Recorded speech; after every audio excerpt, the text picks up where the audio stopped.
Bombo Business News. Sa balita sa negosyo, posible man ipatuman sa Bangko Sentral ng Pilipinas o BSP ang dugang pagtaas sa interest rate sa mga tuig tubtob sa 2027 agud malikawan ang inflation.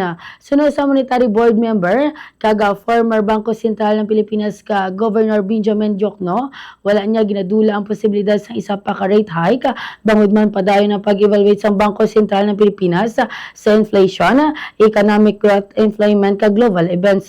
Duwag pa ni Diokno ginapasulabi man sa Monetary Board ang amat-amat nga pagtaas ng interest rates agud man mabalanse ang pagkontrol sa inflation kag pagmaintenar sang pag-uswag sang ekonomiya. Samtang ginalauman naman sa mga analisa sang benchmark rate nga mahimo makalabot sa 5.25% antes man matapos ang tuig paagi man sa duwa pa ka 25 basis point highs.